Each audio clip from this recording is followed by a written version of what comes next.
大皇子，属下不明白，你既然已经知道孙香没死，为何不直接禀告皇上，还要继续请命完婚呢？你说，最怕让人发现孙香没死的人是谁呀？自然是帮他的人。这就叫引蛇出洞。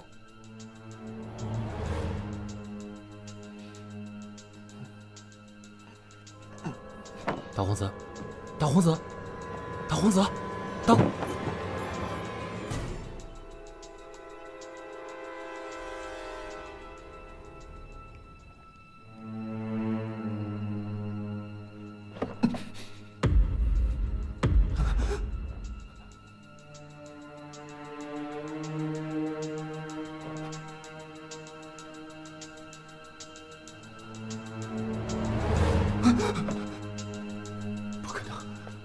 不可能是真的，我一定是在做梦。驸马，你怎么会在这儿？你不是死了吗？这位妖女已经为她的错付出了代价，现在轮到你了。你要什么？你要什么我都可以给你，我求你放过我。我对你这么忠心，你却把我害得这么惨，让我死了冤魂也逃不出这个鬼地方。我要你来陪我。不，我求你看在三妹的面子上，你放过我。你每年忌日我都会去拜你，你放过我。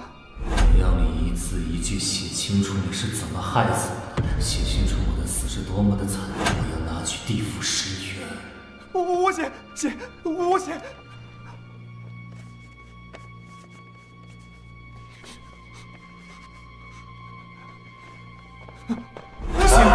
好了。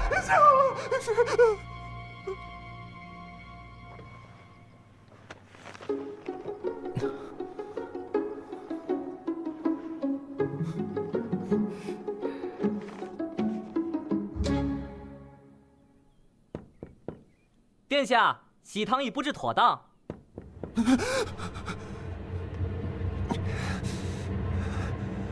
我怎么在这儿？昨天晚上，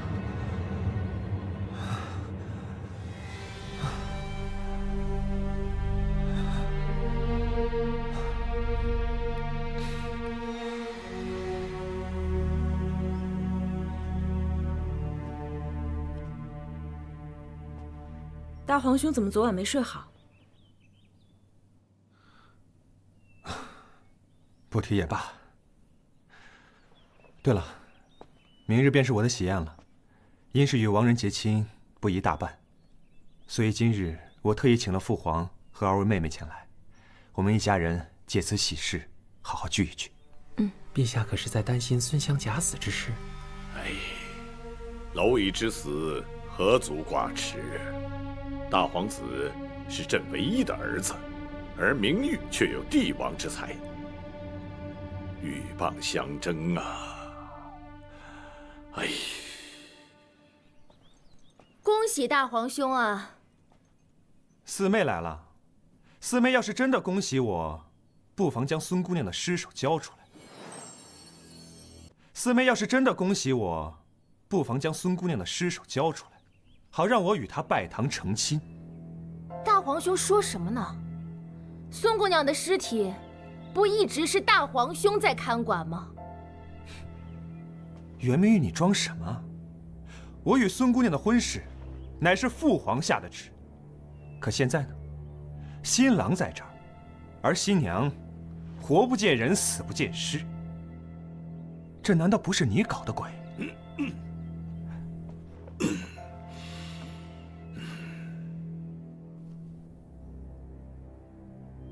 大皇兄，你看这是什么？这不是我给孙姑娘下的聘书吗？有什么问题吗？打开看看。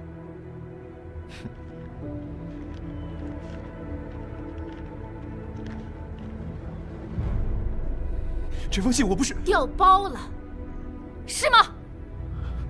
叶侍卫，这是你杀害驸马前吃走的天牢守卫。现在人证物证俱在，你还要狡辩？父皇是明玉，是明玉设计的。他逼儿臣替他担下谋害亲父的罪名。我与驸马并无嫌隙，为什么要害他？父皇，儿臣究竟有没有做这样的事情，一查便知。够了！为了一个驸马，你们竟兄妹相伤，成何体统？哼！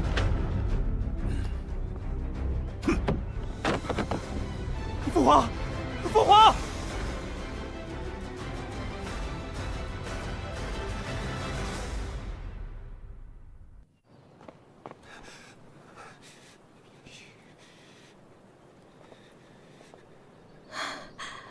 皇兄，我没想到竟是你害死的驸马。那是明玉设计陷害我的。那个妖女什么品性，你还不知道吗？我只是证据全部指向你。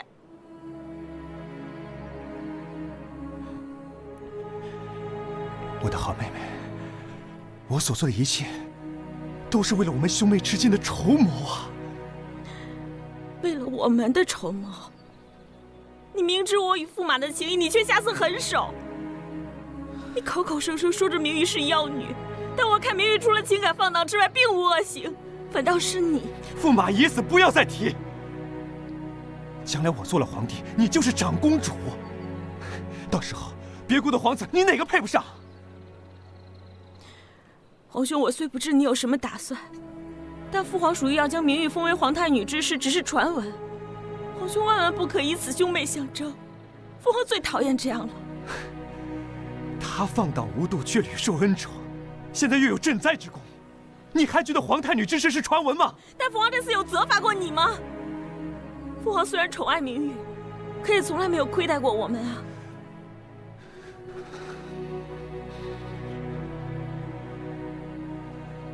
三妹，我们可是一母同胞的兄妹啊！大皇兄，我不会让驸马枉死的。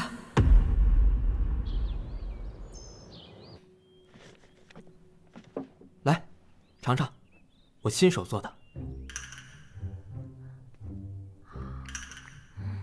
还不错吧？这可是我们的定情膏，你就这么冷淡？什么定情膏？我看是心碎膏吧。当时在大街上，我以为你是为了顾及我的面子才答应我的。公主，其实那天我真的是愿意的，只是我不得已要伪装自己。为什么？你也知道，我的真实身份是前朝皇子。之前的丛大夫，就是前朝国舅，他从小把我养大。他多次派我接近你，就是想要尽快实现复国大业。那天在街上，也是在他的监视下，我不得已这么做。那于佛的事呢？我承认，我之前确实很多事情都在瞒着你，但是我保证，从今以后我不会再骗你。这谁说的准啊？万一有一天你又遇到什么情况要装模作样的，我怎么办？再伤心一次啊？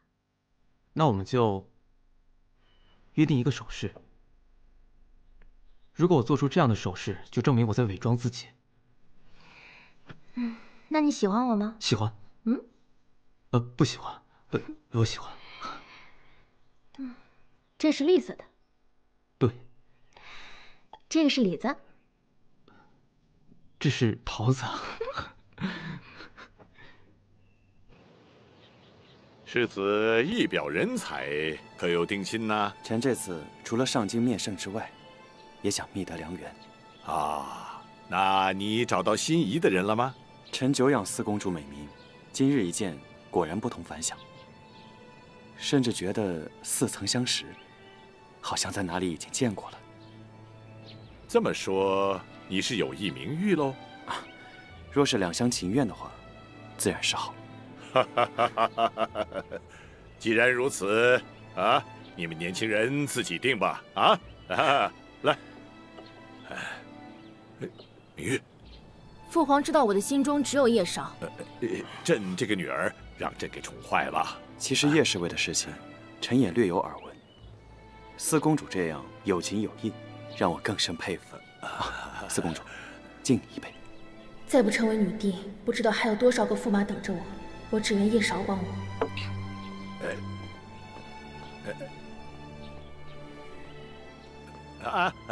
来，一起啊！来，世子，请，请啊，行，来，干了。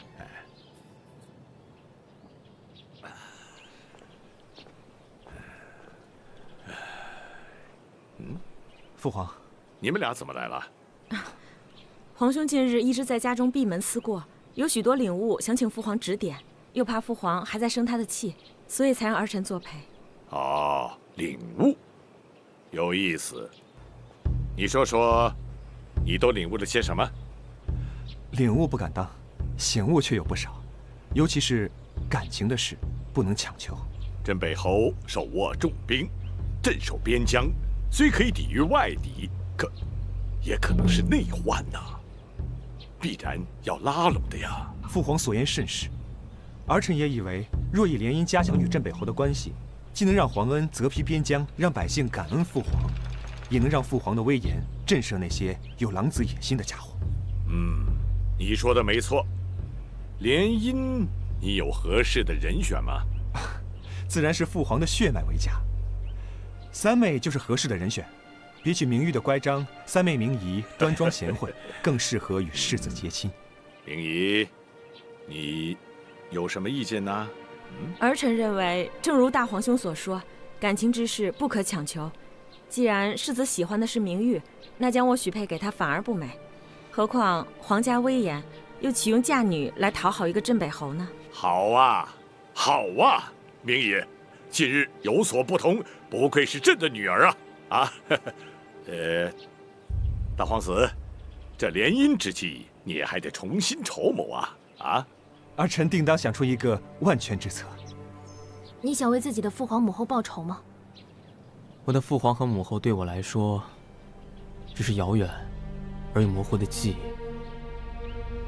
可是，我懂了。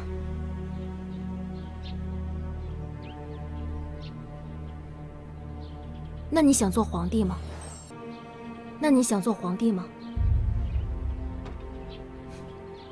我没有想过。如果我想做呢？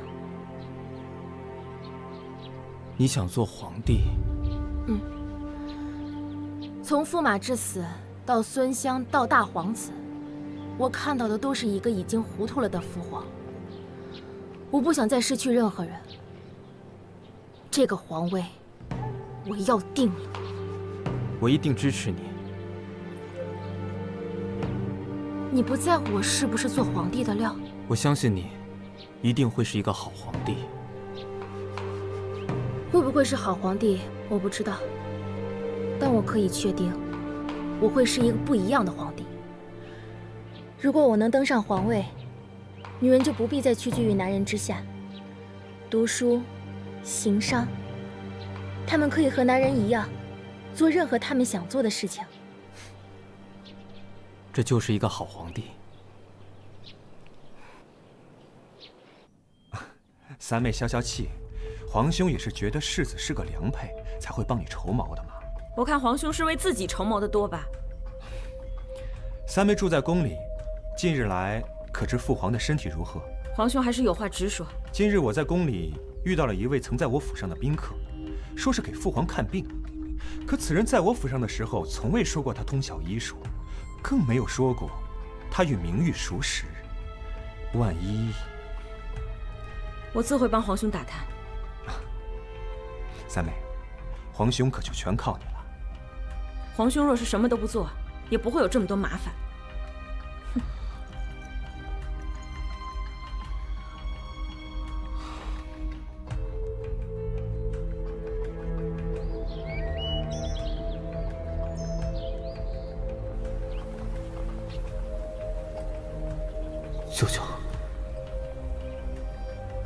舅舅多日失联，果然是被皇帝抓走关押。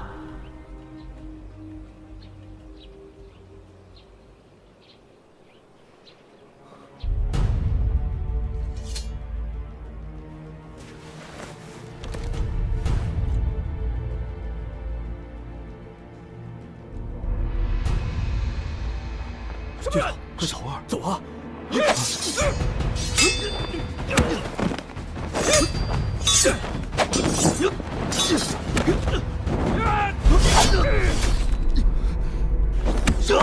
快走！快走！站住！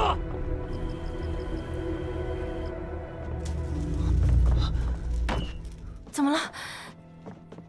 你怎么受伤了？我没事，伤不重要。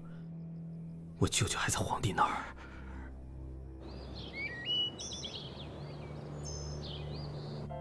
看来我舅舅已经落入了皇帝的手中，皇帝不可能不知道我的身份。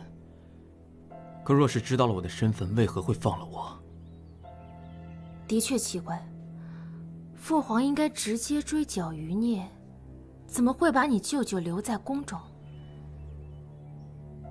可若是我现在起兵去救我舅舅，皇帝便可将我们这些前朝余孽一网打尽。即便如此，你还是要救他。我必须救他。齐云是个不错的人选。跟他有什么关系？他是镇北侯世子，是有兵权的。加上你我二人，也许可以成功逼宫。公主，这是我的事情，我不应该把你牵扯进来。我不是为了你，是为了我自己。若父皇知道你是前朝皇子，又怎么会放过我？其实无论逼宫还是其他，总要师出有名。我肯定是不行，我前朝皇子的身份只会拖累于你。既然你想当皇帝，那这个头由你来戴。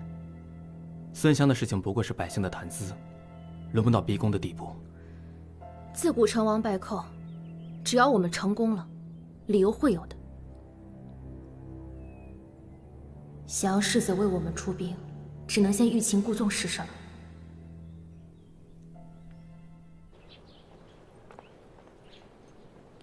四公主，你来干嘛？我来找你啊。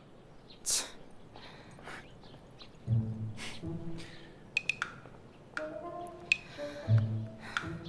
你找我干嘛？我就想问一下，公主，我们今天有什么安排？没安排。但我相信，终有一天，你我会有安排的。想多了。话不要说这么早，毕竟命运这种事情，谁又能说得清呢？你说是吧？那我就先告辞了。叶侍卫，改天见喽。这个世子在打什么主意？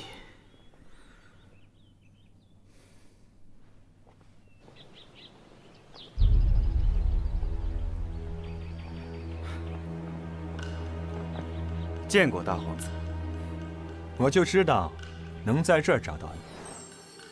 我来找世子是想毛遂自荐。毛遂自荐？你知道的，父皇的女儿不止明玉一个。三妹虽不如明玉受宠，但论才貌，绝不输给明玉。我作为哥哥，也希望替我的妹妹觅得良人。大皇子不妨直言，你到底想要什么？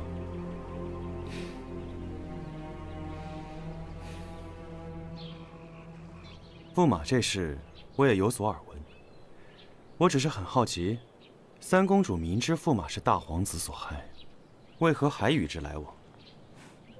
亲情这个事，不是那么容易割舍的。况且没有皇兄，我也不会认识驸马。有时候命运就是很奇怪，好人会变坏，这坏人吧，有时候又会变好。你是指明玉？你觉得他是好人变坏，还是坏人变好呢？我只是觉得他突然有一天变得不一样了，对我而言可能是变好了吧。不过，也有可能是我并不了解他，就像我也不了解我的大皇兄。看来世子与皇兄并不交好，叶韶是前朝皇子的事，还是要告诉皇兄。叶韶竟然是前朝皇子，太好了！这次我们一定要找到证据，让他再没有逃脱的可能。可你不觉得父皇知道他的身份却不杀他这件事，很奇怪吗？也许是要将他们一网打尽。对了，你跟世子相处的怎么样了？我对他并无好感，相信他也一样。没有好感可以培养，他现在主动接触你，也说明了他的态度。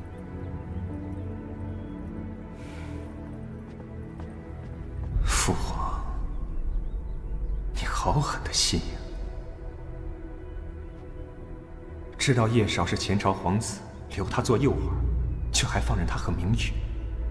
哼，看来你也不是真的疼爱明玉。四公主，我就说命运总会让我们相遇的，你说对吗？命运倒是没看出来，就是看到有人纠缠不休。就算是我纠缠不休，那也是命运的安排，因为我知道自己想要什么，也知道四公主想要什么。那你说我想要什么？人生无外3个问题：我是谁？我从哪里来？要到哪里去？四公主只要这样想一想，就知道自己想要的是什么了，也明白什么人终究是该放下的。这个世子一天天说什么鬼话？我看喜欢我是假，替大皇子办事是真，我要多加防备才行。话中有话，丑话罢了。走了。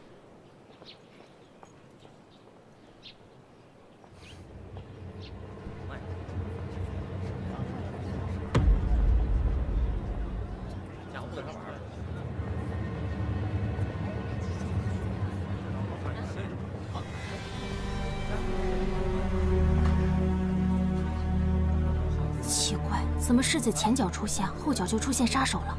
我们走另一边。走。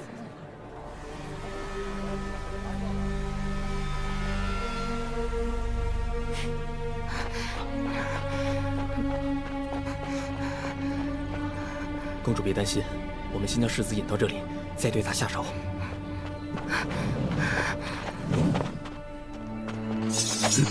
你跟着我们究竟想干嘛？既然命运这样安排了，我们也只能接受了呀，少年。命运既然这样安排，我们也只能接受呀，少年。啊，其实我想说的是，如果公主愿意接受我的话，其人之福也不是不行。你做大，我做小。就是这货让我穿越来的。皇兄怎么约我来这里见面？出来透透气。皇兄还是有话就直说吧。你和世子究竟怎么样了？说得上些话罢了。你说得上话，那便是关系极好了。和你说话可真累。我想借世子的兵马一用。你我都知道叶韶是前朝皇子，难道我们还要留着他？这事父皇自有打算。父皇他已经老糊涂了。你这是想逼宫？到时候，你就是长公主，你想要什么没有啊？你凭什么觉得世子会帮我？男人嘛，想要什么，你还不知道吗？你，是皇兄说的不对，还是你不想当长公主啊？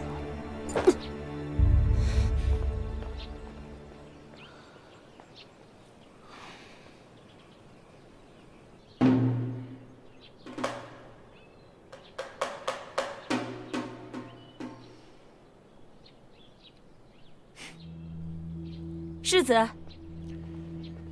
不知三公主找我所谓何事啊？你我相处也有一段时日，彼此的志趣想必心里也都清楚。大皇兄志存高远，是皇位的不二人选。你若是愿意帮助大皇兄，他日便有从龙之功。三公主的意思是，你皇兄要反？非也，是明玉身边的那个叶韶，他是前朝皇子。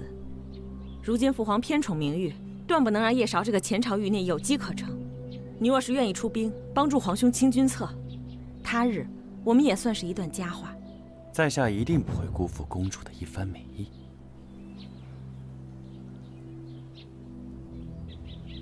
你确定听清楚了？小的保证听得一清二楚。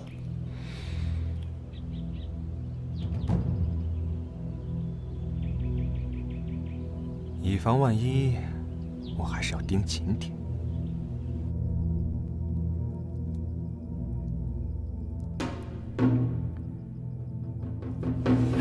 既然命运这样安排了，我们也只能接受了呀，少年。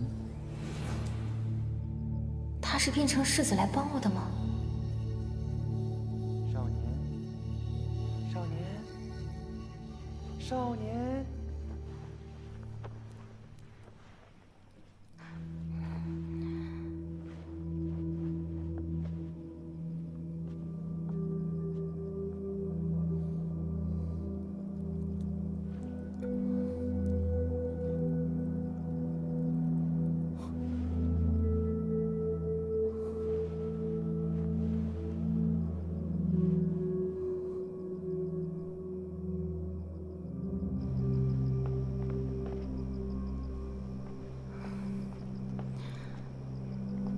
你来干什么？我是来帮你的。大皇子想要的不只有你和叶绍，还有皇位。你来干什么？我是来帮你的。大皇子想要的不只有你和叶绍，还有皇位。他想要造反。你要好好把握这一次机会，能不能回到现代，就在此一举。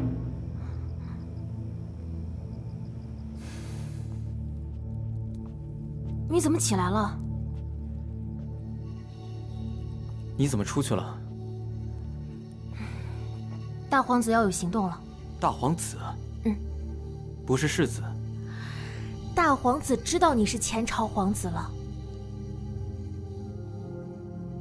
他怎么会知道我的身份啊？他筹谋皇位已久，恐怕在宫中早已布满眼线。上次你夜探皇宫，应该是引起了他的注意。皇帝之前利用我，让我引出所有前朝势力，所以故意留着我和舅舅，让我们有时间准备。但如果现在大皇子决意逼宫的话，逼宫，师出有名的机会来了。我们可以利用大皇子，让父皇退位。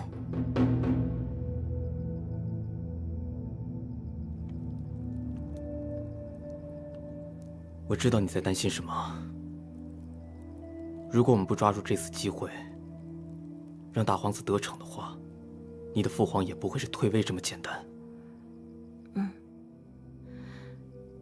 世子手上还有一些兵马，加上我的禁军，应该可以应付大皇兄。这个世子为什么这么帮助你啊？他是不是喜欢你啊？你还真是个恋爱脑啊！你别说那些我听不懂的话。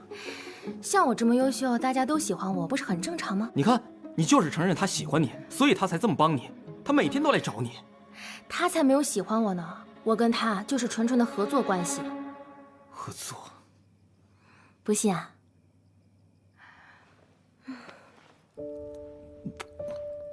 信了吗？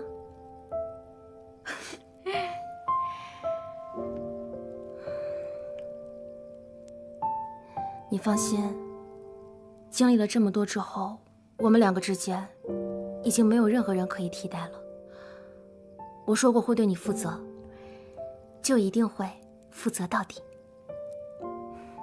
好。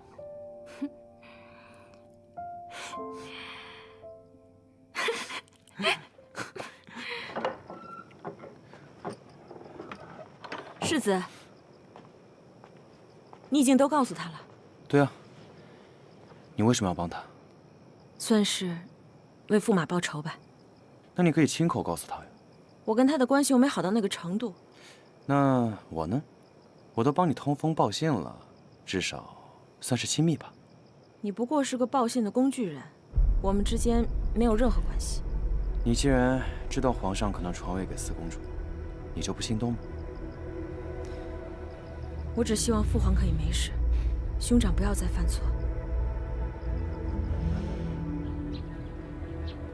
三妹呀，三妹，没想到你居然和一个外人联起手来骗我。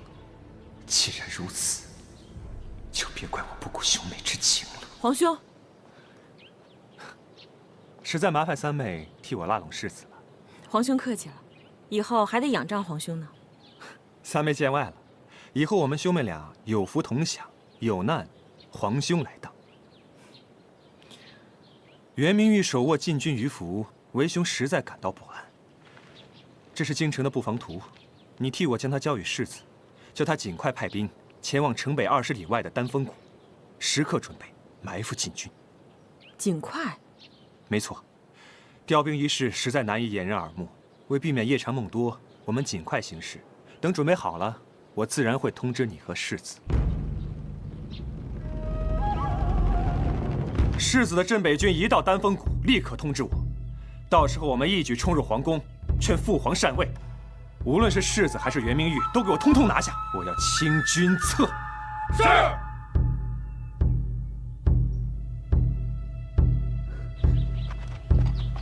大皇子的兵马怎么会出现在这里？难道大皇子计划有变？他已命我将镇北军布置在城外的丹峰谷，随时可能出兵围剿公主府。之前不是说7天吗？怎么变随时了？不过你放心，经过我的观察，之所以他会让镇北军安置在丹峰谷，一定是为了埋伏明日会途经此处的禁军。所以，你要赶紧用鱼符下令禁军与镇北军会合，一举将大皇子拿下。丹峰谷地势险要，若我们才是世子想要钓的鱼，恐怕禁军会全军覆没。你居然怀疑我？我凭什么不怀疑你？叶少，世子消息是不会有误的。你们别被大皇子骗了，镇北军一到丹峰谷，大皇子就马上逼宫了。禁军若是与镇北军会合，也只会落得公主与镇北侯合谋造反的污名。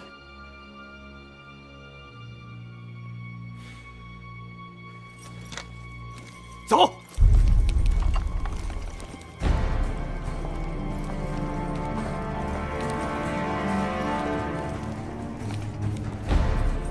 我去召禁军进宫救驾。我觉得你去比较好。不必担心，叶少脚程比我快，我跟孙香先进宫护住父皇。那也不行，我得跟你在一起。你去干嘛呀？打又打不过，还惹人起疑。再怎么说，我可是镇北侯世子啊，他都要看我几分薄面的。他都要造反了，他还看你颜面？那也不行，我必须。现在好了，别耽误时间了。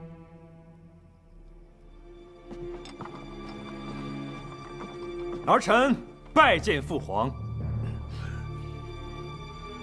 你们要做什么？只要父皇主动禅位，儿臣保您颐养天年，寿终正寝。你要逼宫，颐养天年，寿终正寝。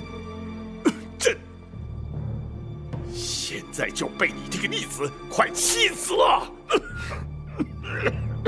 父皇若是身子不好，完全可以让儿臣来替你打理这江山社稷。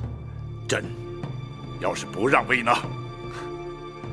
太上皇也是皇嘛，望父皇考虑周全。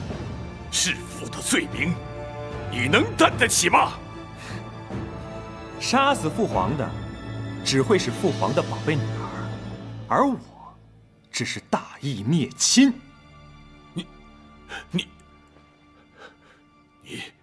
你要对明玉做什么？太上皇也是皇嘛，望父皇考虑周全。弑父的罪名，你能担得起吗？杀死父皇的，只会是父皇的宝贝女儿，而我，只是大义灭亲。你要对明玉做什么？只等袁明玉一到，儿臣就会，不，袁明玉就会杀了你。怕只怕他连来都不敢来，到时候父慈而女不孝，儿臣真的会忍不住替父皇落泪的。你这个逆子！朕的江山迟早会败在你的手中啊！逆子！你又算得上一个好父皇吗？从小到大，我哪一点不如袁明玉？你宁愿传为一个女子，也不给你这个儿子。现在他身边还有一个什么前朝皇子，你却放任不管。你什么都知道，却什么都不做。是，江山是你打下的，可你现在也老糊涂了。你这个人睚眦必报，你自己的亲妹妹你都容不下，朕会把江山交给你吗？啊！是我睚眦必报，还是你一味包容明玉？父皇，不要再找借口了。成王败寇的道理，你比谁都懂。一旦登上皇位，睚眦必报可以是公正无私，也可以是慧眼识奸。大皇兄，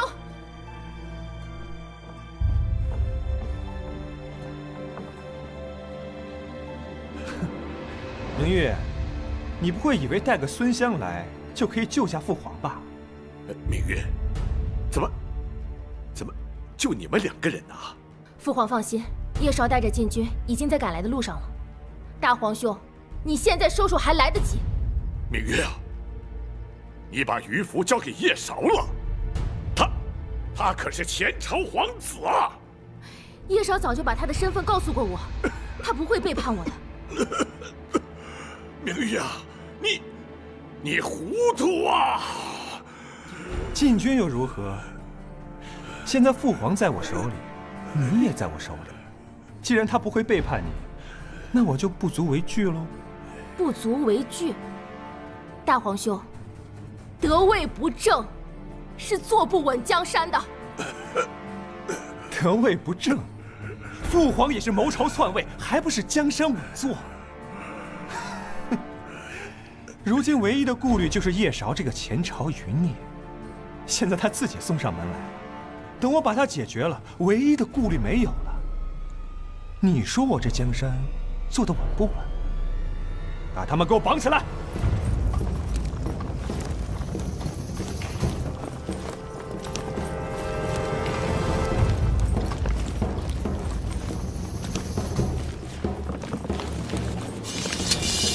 叶韶，叶侍卫，就等你了。如今当今圣上和你心爱的女人都在我手里，你能奈我何呀？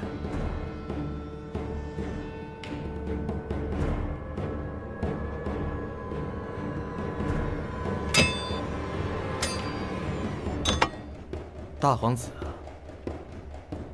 我没想到你会这么蠢。你不会以为我真的在乎他们吧？你的兵都死光了。现在城外围满了我前朝军队和禁军，你的逼宫失败了。叶韶，你刚刚什么意思？我什么意思？你听不清吗？袁明玉，你知道我前朝皇子的身份，我今天只想拿回属于我的东西。你想做皇帝吗？我没有想过。如果我想做呢？我一定支持你。你怎么了？你的确说过要为父皇母后报仇，你根本不想做皇帝啊！我不做皇帝，谁做皇帝？10几年前，你夺我家余府，杀我父母，漫天大火烧死宫里几千人。要不是我舅舅和前朝老人助我根本不会活到现在。你以为我真的会放弃复仇吗？我今天就让你们全家人尝尝背叛的滋味。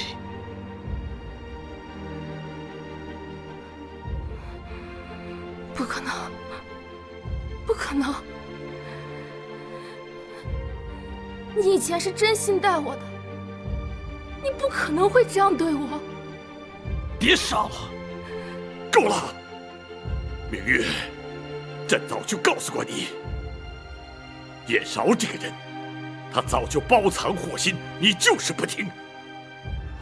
不要再固执了，啊！狗皇帝，要不是你害得我家破人亡，我就不需要对一个仇人的女儿言听计从。你不知道我装的有多辛苦。叶韶，你别犯糊涂！是你犯糊涂！你哥哥被谁杀死的？你忘了？你对得起你哥哥吗？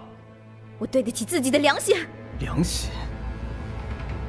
我跟你说过，此后今生只为自己而活，可你非要跑回来，非要回来帮他，你得到了什么？是我们都错看你了。我只不过是想拿回属于我自己的东西。袁明玉，我知道你喜欢我，你以后可以做我的宫女。要是听话的话，可以做我的妃子，但你永远不可能做我的皇后。带下去。是。走。走。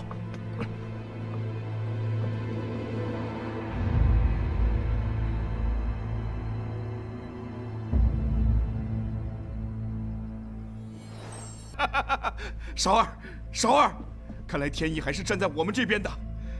你终于夺回属于你的皇位了，你快把那狗皇帝，还有袁明玉、大皇子，还有世子，还有三公主，把他们统统杀掉，为你的父皇母后报仇啊！韶儿，韶儿，舅舅，从小到大您就一直教育着我，要复国。但是我从来没想过可以对你说不。直到我遇到了明玉，我才发现人是可以自己做决定的。所以，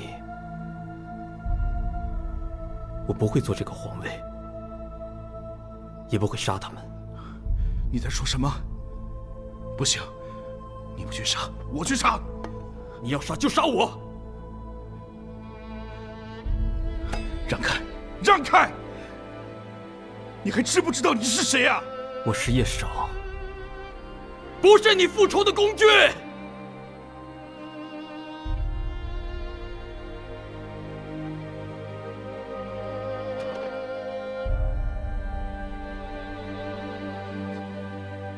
舅舅，明玉他比我更适合做这个皇位，我会辅佐他成为一个好皇帝，造福百姓。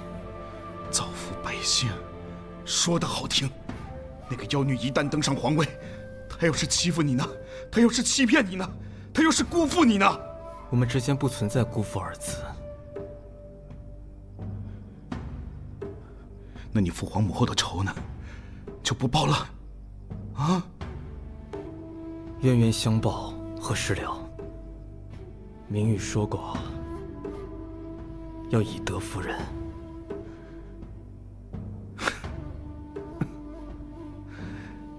以德服人，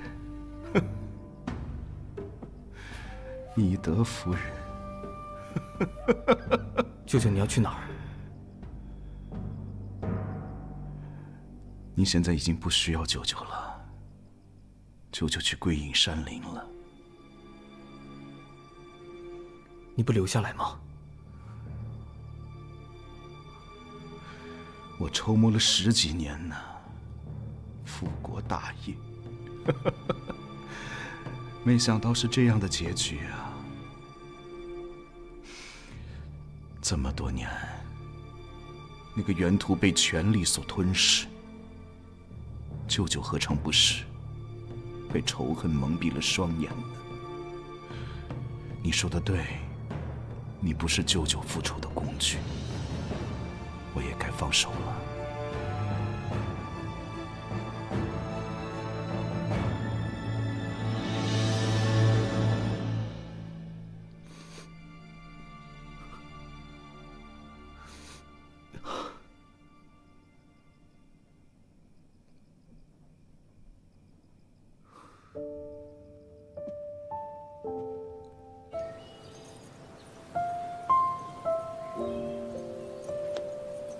为什么不提前告诉我？我当时真以为你一直是骗我的。我怎么会骗你呢？我只不过是想拿回属于我自己的东西。袁明玉，我知道你喜欢我，以后你可以做我的宫女。若是听话的话，可以做我的妃子，但你永远不可能做我的皇后。带下去。是。走。走。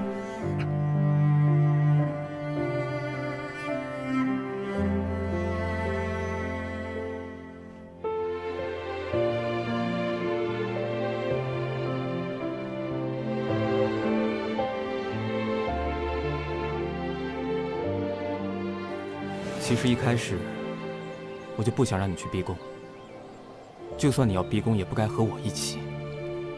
大皇子那么狠毒，我怕他会伤害你。所以你替我逼宫，替我做坏人，那你有没有想过你自己？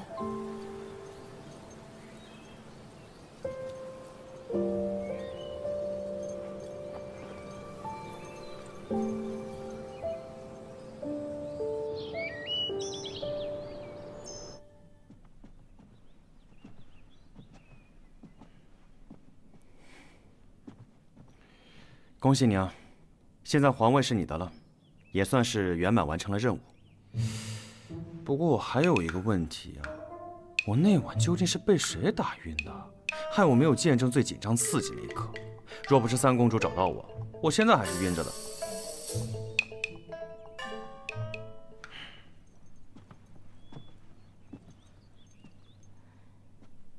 你放心，我不会动父皇和大皇兄的。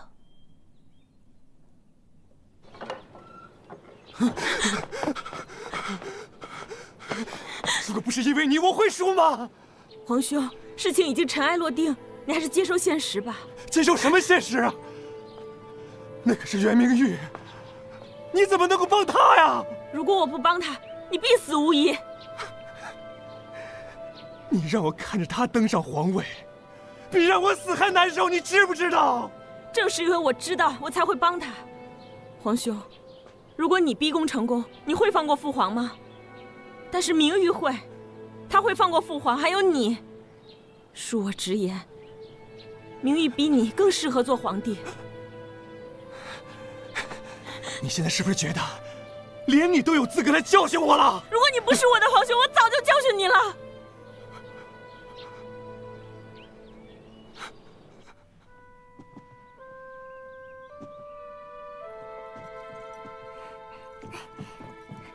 公主，我从来没有想过有一天女人也能穿上龙袍登上皇位。你没想到的多着呢。秦岚，之后你有什么打算？再过几年我就可以出宫了，到时候公主多赐几亩良田，我就带着我的爹娘姐妹收租过日，顺便在乡里炫耀一番。我可是侍奉了我们素叶国第一个女帝。哎，公主，我出宫的赏赐你可不能太小气。我原本以为你会舍不得我，没想到你巴不得离开啊。是公主自己说的嘛，要有自己的人生。孙姑娘，想什么呢？我在想，素叶国还会再出现一个女帝吗？我曾经听说有一个遥远的国家，在那个国家的漫长历史里，也只有过一位女帝。虽然后世的历史都在不停地涂抹她，添给她的事迹，但谁也无法改变她身为女子的事实。在她的朝代，有许多女子也受到她的影响，参与朝政。会不会再有一位女帝并不重要，重要的是让所有女子意识到，她们有可能做任何她们想做的事情。孙姑娘，那你之后什么打算啊？你怎么每个人都问一遍这个问题啊？以后你要处理朝政，日理万机。我不打算留在京城了，打打杀杀的日子我过够了，我只想回家，有几亩良田，过平凡悠闲的日子。有你这样的好皇帝，我们百姓肯定能安居乐业。你要离开啊？我们又不是生离死别，偶尔我也会回来看看你和叶韶，就怕你不欢迎。欢迎，当然欢迎。可是我一旦离开这里，就是跟你们永远别离了。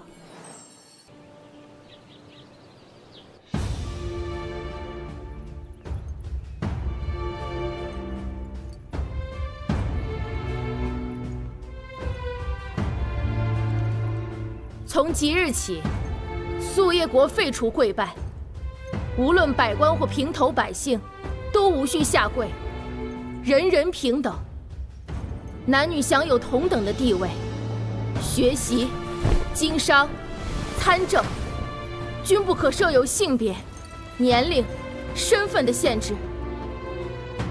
婚嫁自由，人人都可以提出和离。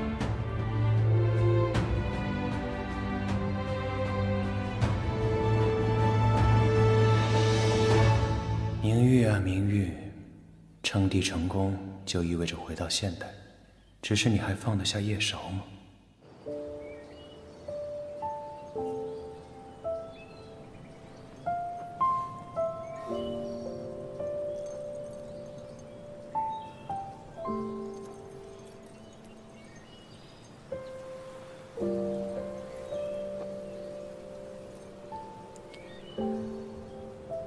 我在想，你帮我实现了称帝的愿望，你有没有什么愿望是想让我帮你实现的？我的愿望就是实现公主的愿望。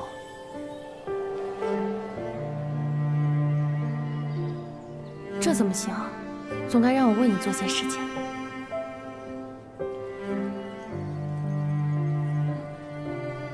我小的时候，听我舅舅说，我的父皇母后，他们的感情琴瑟和鸣。在他们大婚的时候，他们一起在御花园里种过一棵红豆树。这棵红豆树寓意着他们的感情四季不变，还会时时刻刻地想念着彼此。所以我也想和你一起种一棵。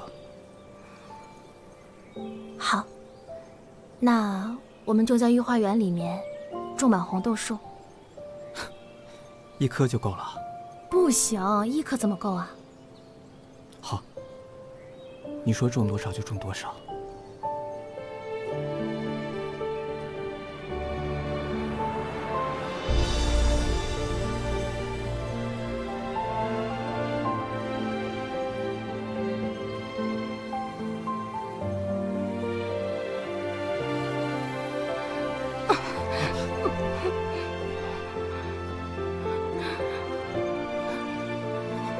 明玉，你怎么了？明玉，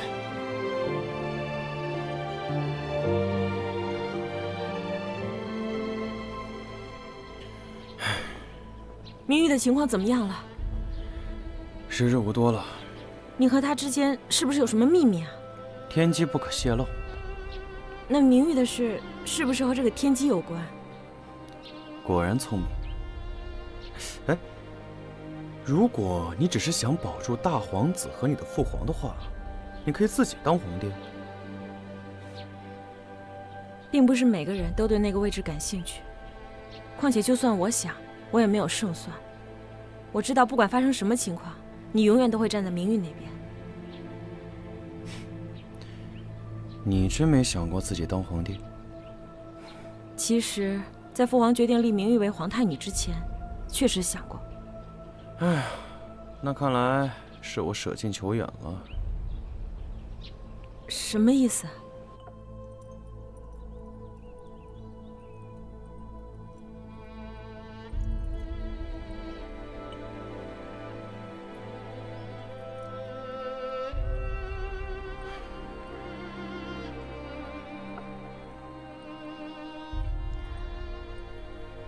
登基了，我是不是该回去了？你还有3天时间。3天？我可不可以不回去？不行，你本来不属于这里。再说了，这也不是我能决定的。你不是可以改变命运吗？我能改变的只是命运的一些细枝末节而已。我之所以以世子的身份出现在这里，那也是因为原本的世子本来就会介入在你们之中。我早就跟你说了，要想清楚自己想要什么，什么人应该放下，你根本就不听。我想要的只有叶韶。行，我给你2个选择：一，3天后回到现代继续活下去，出口就在东侧的城门楼，到时候你只要纵身一跃，就能回到现代了。第2个选择呢？第2个选择，你可以继续留在这里，但只有10天时间。10天后，2个世界的你都会永远消失。你自己考虑吧。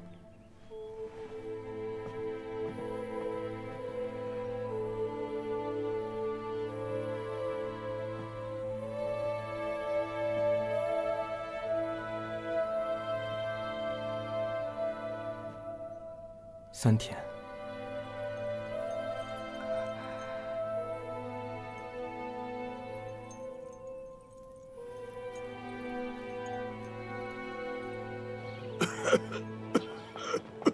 父皇，父皇，现在这个明玉他是假的。我听见他说，他是穿越过来的，他借尸还魂了呀！你这个逆子啊！你活着就不错了，还敢在朕的面前胡言乱语啊！父皇，你是真的，我亲耳听到他说的。还有那个世子，他风，他就消失了。那个世子他消失了。你给我闭嘴！父皇，朕再也不想看到你了。我说的是真的呀，父皇，父皇。都是假的，都是假的，都是假的，都是假的。3天。什么叫你根本就不属于这里？什么叫有些人应该要放弃？那个人是我吗？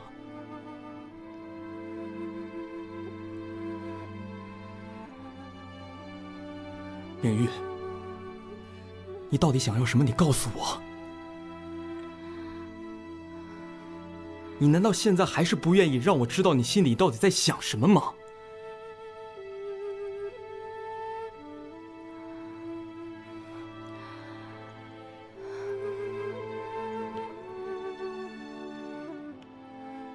叶少，对不起，我一直瞒着你一件事情。你以前的怀疑是对的，过去的袁明玉已经死了。我是从另外一个世界过来的另外一个袁明玉。明玉，你觉得你这样说我会信吗？换作是你，你会信吗？是不是世子？是不是他在为难你？是不是他要你离开我，所以你们两个演戏给我看，是吗？还是因为我欺骗了你，我前朝皇子的身份，所以你还在生我的气，对吗？明玉，你相信我。在你醒过来之后，我就发现你变了一个人。你去赈灾，你去办学堂，你做的所有的事情，都让我觉得你是个有情有义的公主。你让我看到了你的真诚跟善良，我也真真正正的喜欢上了你。现在什么事情都过去了，我们之间经历了那么多的风风雨雨，我也从来没有想过要当皇帝，我只想好好的守护在你身边，好好的保护你一辈子。明玉，明玉，你相信我。明玉，求你不要走，好不好？相信我，我发誓，我以后再也不会欺骗你。那个应该要放下的人根本就不是我。明玉，你相信我好吗？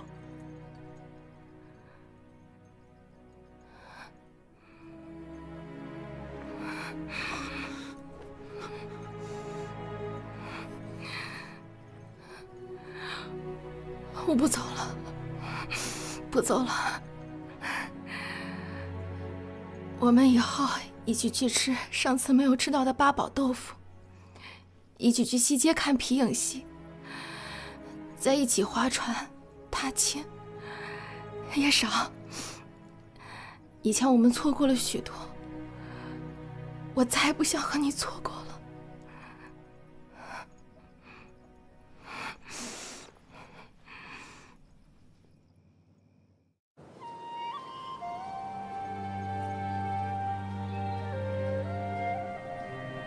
公主，这是您的隐卫，当然要在暗处保护殿下。隐卫？长这么帅一张脸，藏面具底下多可惜啊！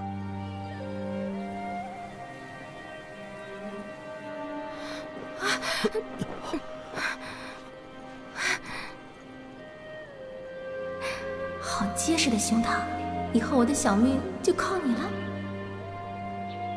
叶侍卫，啊，你干嘛？挺结实的呀。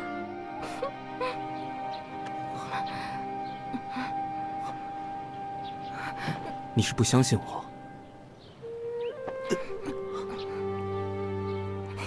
加油，叶侍卫。叶侍卫已经住进我的寝宫了，这里没有你的位置了。你很了解他吗？你知道公主喜欢什么样的人吗？我当然了解，公主喜欢的就是我这种不三不四的人。啊，我就是喜欢这种。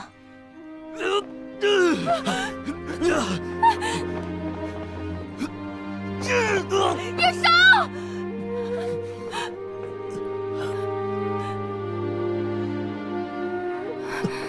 行，一点都不真诚。反正天底下侍卫这么多，我找个别人当我侍卫好了。不行，明玉姐姐，你可不可以不要找其他的侍卫？只有我一个人保护你。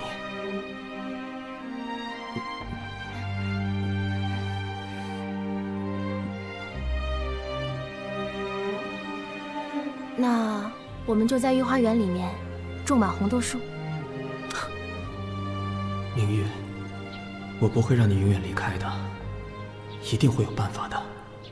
我们一定要在一起。妖女，袁明玉这个妖女，借尸还魂，意图谋反。朕命令你们派兵去将她捉拿。这的话你们都没听见吗？皇兄已被囚禁在此，还是不要再惹麻烦了。三妹，皇兄没有骗你，那个袁明玉真的是妖女，她不是原来的明玉了。快放我出去啊！去捉拿妖女。你到现在还在污蔑明玉，要是换做其他人，你早就死了。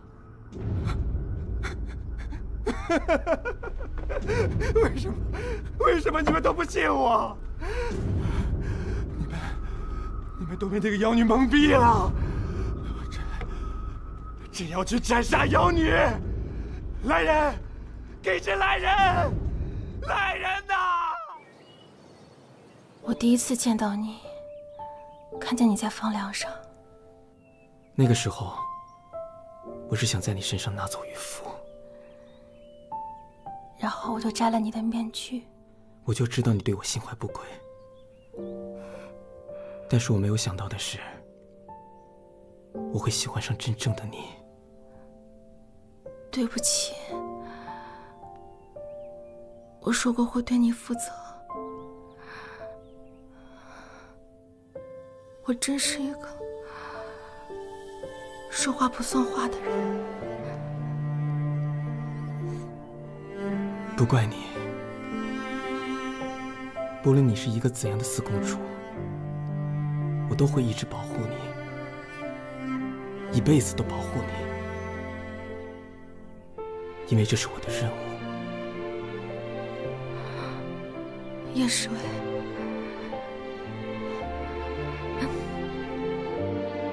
那我再给你最后一个任务。陛下，请吩咐。我累了，想睡一会儿。你保护我，我睡得安心。睡吧。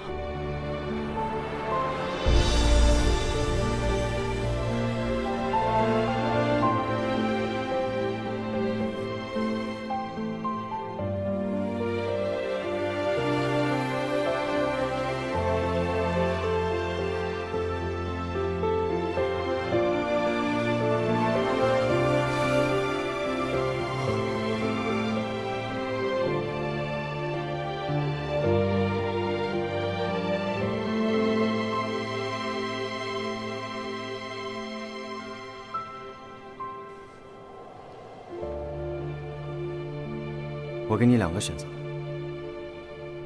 一，3天后回到现代继续活下去，出口就在东侧的城门楼，到时候你只要纵身一跃，就能回到现代了。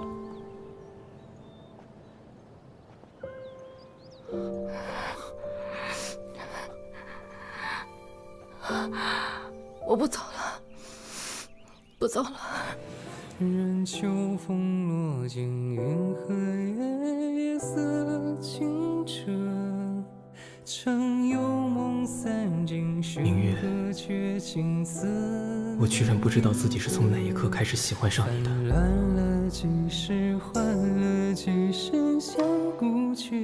有些人一旦遇见，便一眼万年；有些心动，一旦开始，便覆水难收。从此，你我之间没有生离，只有死别了。伴随着朝朝暮暮，风起云落，渡轮回长河。灯下一束光抹平了那尘埃，灯下一束光抹平了那尘埃。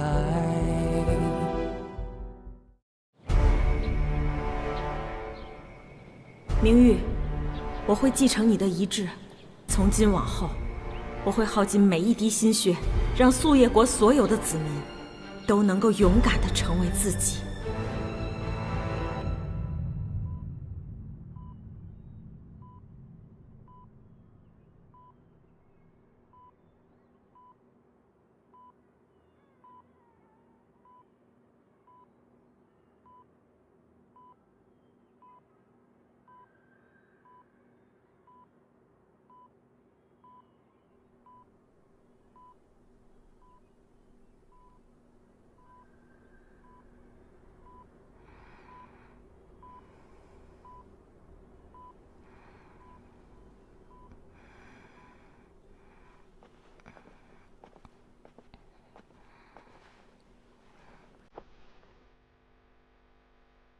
袁小姐，你怎么样？